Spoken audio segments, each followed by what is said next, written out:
বর্ধিত সভার সবশেষ জানাতে আমাদের সঙ্গে সেখান থেকে যুক্ত হয়েছেন সিফাত শাহরিয়ার। সিফাত, বর্ধিত সভায় এই মুহূর্তে কি কি বিষয়ে আলোচনা হচ্ছে বিস্তারিত জানাবেন।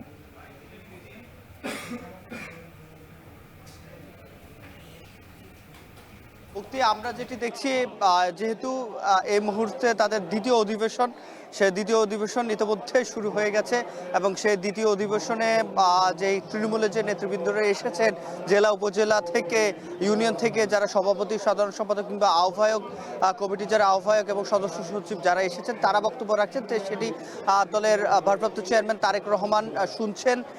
তিনি সেই অনুযায়ী পরবর্তীতে কি সিদ্ধান্ত আসে কিংবা সেখান থেকে পরামর্শ গ্রহণ করবেন। একেবারে সব যতগুলো জেলা রয়েছে সবগুলো জেলা থেকেই এসেছেন, যেহেতু 4000-এর উপরে নেতাকর্মীরা এখানে এসেছেন।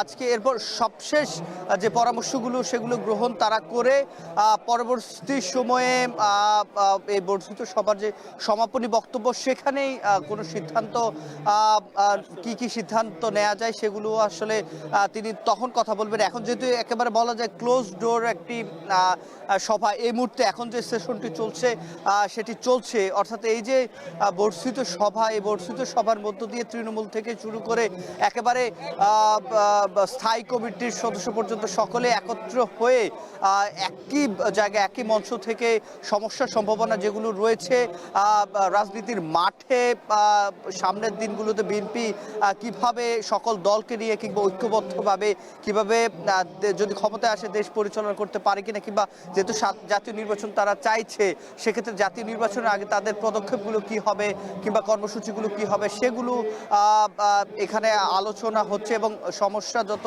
আছে তৃণমূলের পক্ষ থেকে তারা সেগুলো বলছেন এবং সকলের সামনেই বলছেন আমরা।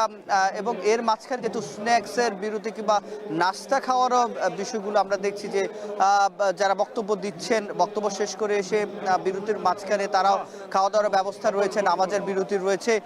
এবং এই যে তৃণমূল থেকে শুরু করে নীতি নির্ধারণী পর্যন্ত সকল বিএনপি নেতাকর্মীরা একেবারে বলা যায় প্রায় তিন যুগ না ঠিক 3 দশক পর একত্রিত হয়েছে। 1997 সালের পরে আরও সভা হয়েছে।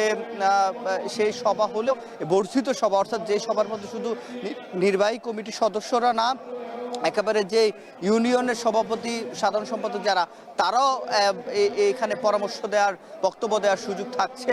এবং এখানে নির্বাহী কমিটির যারা, আজকে আমরা দেখেছি শুধুমাত্র মহাসচিব ফখরুল ইসলাম আলমগীর তিনি কথা বলেছেন, আর যেই নির্বাহী কমিটির বাকি সদস্য সহ স্থায়ী কমিটির সদস্যরা আজকে শুনছেন, এখান থেকে পরামর্শ গ্রহণ করছেন এবং পরবর্তীতে এই পরামর্শগুলো একত্রিত করে সামনে কিভাবে বিএনপির রাজনীতি চলবে এবং কি কি বার্তা নিয়ে আসছে সেগুলো নিয়ে আলোচনা হচ্ছে এবং সেগুলো সমানে বক্তব্যে তারেক রহমানও তুলে ধরবেন। তো এই ছিল আমার কাছে জাতীয় সংসদ ভবন এলাকা থেকে সবশেষ।